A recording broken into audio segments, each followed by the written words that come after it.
Salam sejahtera untuk kita semua. Jadi pada kesempatan kali ini kami dari kelompok 1, di sini kami akan mempresentasikan project based learning yang sudah kami kerjakan. Nah, jadi kami beranggotakan 2 orang. Yang pertama saya sendiri, perkenalkan nama saya Pascal Gabriel Guru Singa, NIM 210401012, dan teman saya Saron Saputra Silaban, NIM 210401041. Nah, jadi pada kesempatan kali ini kami akan mempresentasikan project based learning dengan mata kuliah Technopreneurship dengan judul Revolusi Manufaktur, Studi Kelayakan Bisnis Jasa Desain dan Produksi 3D Printing dengan Bapak dosen pembimbing Bapak Mahadi STMT. Nah, jadi seperti yang kita ketahui bahwasannya pengertian dari 3D printing itu adalah teknologi yang digunakan untuk membuat objek 3 dimensi berdasarkan model digital. Nah, jadi ada pun beberapa sektor yang menggunakan 3D printing, beberapa di antaranya adalah manufaktur, teknologi, dan juga arsitektur. Nah, jadi pada project learning ini kami ingin membuat suatu jenis bisnis usaha. Nah, jadi seperti yang kita ketahui bahwasannya Medan itu adalah sebagai pusat ekonomi di Sumatera Utara. Jadi Medan ini memiliki peluang besar untuk mengadopsi teknologi ini. Nah, jadi industri di Medan itu misalnya seperti manufaktur dan kesehatan, itu membutuhkan layanan 3D printing untuk mendukung inovasi dan efisiensinya. Nah, jadi diharapkan dengan suatu peluang usaha yang kami buat ini akan menciptakan suatu kreativitas lokal, misalnya seperti seniman dan pengrajin, di mana untuk menciptakan karya fisik dari ide digital. Kemudian adapun perusahaan bisnis yang kami buat ini visi misinya antara lain visinya itu adalah menjadi layanan terkemuka di bidang desain dan percetakan 3D printing. Kemudian misinya adalah fokus pada inovasi, kustomisasi, edukasi, keberlanjutan, dan pelayanan yang terbaik. Kemudian adapun target pasar yang ingin kami sasar ataupun kami tuju, itu misalnya di bidang manufaktur, misalnya seperti di elektronik dan juga alat berat. Kemudian di bidang arsitektur itu misalnya pada pengembangan properti. Kemudian di bidang otomotif itu misalnya perusahaan suku cadang. Nah, jadi di sini kami juga melakukan analisa SWOT. Analisa SWOT itu analisa strength, weakness, opportunities, dan threatness. Nah, jadi analisis SWOT itu adalah suatu analisis yang kita gunakan untuk mengidentifikasi kekuatan, kelemahan, peluang, dan ancaman untuk proyek tertentu ataupun rencana bisnis secara keseluruhan. Nah, jadi analisis SWOT ini sangat berguna, di mana ini akan membantu tim untuk merencanakan secara strategis dan tetap berada di depan tren pasar. Nah, adapun beberapa analisis SWOT itu yang pertama kekuatan ataupun strength. Nah, jadi ini meliputi kreativitas dan inovasi, personalisasi produk, teknologi canggih, pasar niche, dan kemudian potensi pertumbuhan. Nah, jadi kalau yang dari kami lihat bahwasanya industri 3D printing ini akan diperkirakan akan terus berkembang sehingga akan memberikan peluang bisnis yang akan semakin luas. Kemudian analisis weakness ataupun kelemahan itu beberapa poin diantaranya adalah investasi awal tinggi karena ini membutuhkan biaya yang cukup besar untuk membeli peralatan dan juga bahan baku. Kemudian persaingan, keterbatasan bahan, kurangnya kesadaran pasar, dan pada usaha yang kami buat ini akan memerlukan keterampilan teknik khusus. Kenapa? Karena bisnis ini memerlukan keahlian khusus di dalam bidang desain 3D dan pada pengoperasian mesin 3D printing. Kemudian ancaman ataupun threats, beberapa di antaranya adalah perkembangan teknologi, perubahan regulasi, fluktuasi harga bahan baku, plagiarisme desain, dan krisis ekonomi. Nah, jadi beberapa analisis dari ancaman ini mungkin saja. Nah, misalnya seperti kondisi ekonomi yang tidak stabil, yang dimana ini akan nantinya dapat mempengaruhi daya beli dan juga permintaan terhadap produk. Kemudian produk dan jasa di sini ada beberapa, misalnya miniatur figur superhero, komponen suku cadang, dan model anatomi manusia. Nah, jadi pada penjelasan berikutnya ini akan dijelaskan oleh teman saya, Sarot.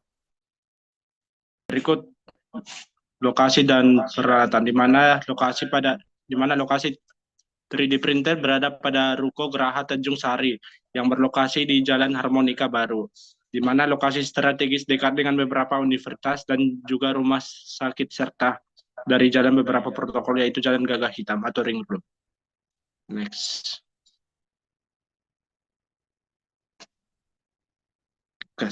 Next. Untuk peralatan 3D printer yaitu dibutuhkan beberapa komputer dengan spesifikasi yang cukup tinggi untuk menjalankan software desain 3D. Ada juga peralatan lainnya yaitu printer 3D di mana ada merek FDM atau Fused Deposit Modeling dengan jumlah 3 buah dengan harga 11 juta. Untuk peralatan lainnya ada flash cement yang merupakan bahan baku untuk printer FDM yang tersedia dalam berbagai jenis seperti PLA, ABS, TPU, dan lainnya. Next. New slide. Untuk proyeksi biaya awal di mana ada tabel berikut, di mana yang berisi kebutuhan, harga, jumlah, dan total. Contohnya, kebutuhan untuk renovasi tempat dan properti dengan harga 40 juta jumlah 1 buah. Untuk kebutuhan mesin Rodi SSA 400 FDM 3D printer dengan harga 3 juta dan jumlah 3 buah.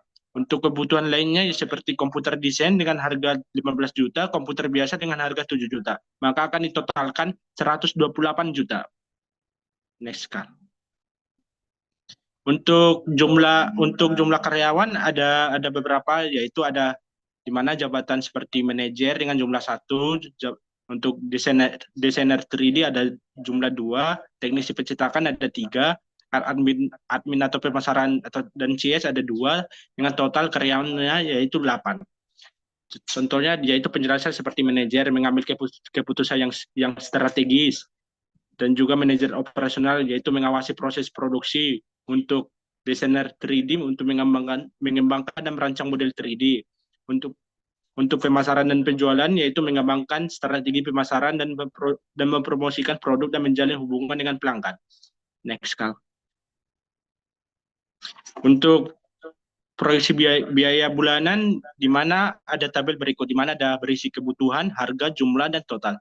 Di mana seperti lokasi atau rumah sewa dengan harga 24 juta per tahun, dan juga kebutuhan lainnya seperti listrik dengan harga 2 juta, bahan baku dengan harga 336.000, karyawan dengan gaji 5 juta per 8 orang, dan juga perawatan alat dengan harga 1 juta, pajak 800.000, maka akan ditotalkan sebesar 194 juta.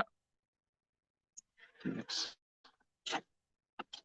Untuk proyeksi pendapatan yang didapat dari hasil 3D printer adalah 1.200 per gramnya. Dan untuk desain 3D yaitu 150.000 hingga 500.000 per desain berdasarkan kerumitannya. Maka berdasarkan target kapasitas produksi, proyeksi pendapatan per harinya adalah di mana ada tabel berikut, di mana seperti produk 3D printer dengan harga 1.200 per gram, jumlah 2.000 gram, maka akan ditotalkan 400. Untuk produk lainnya seperti desain produk dengan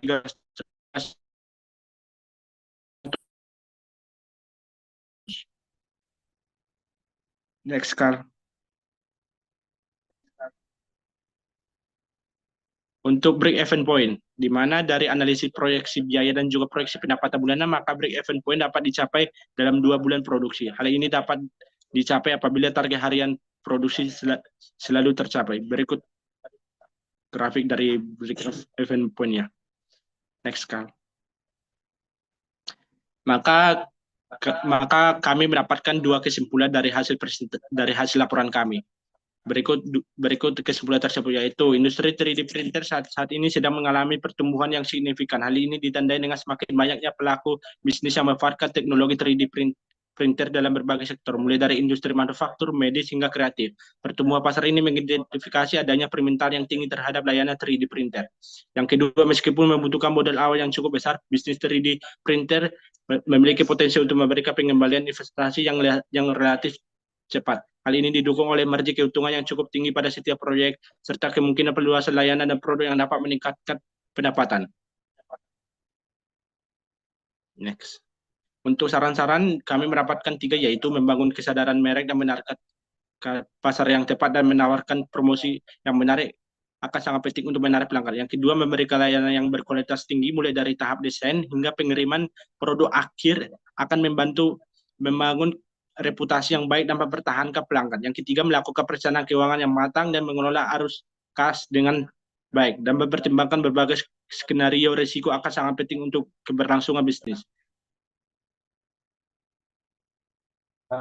Berikut Jadi hasil dari sekian presentasi dari kelompok kami, Pak.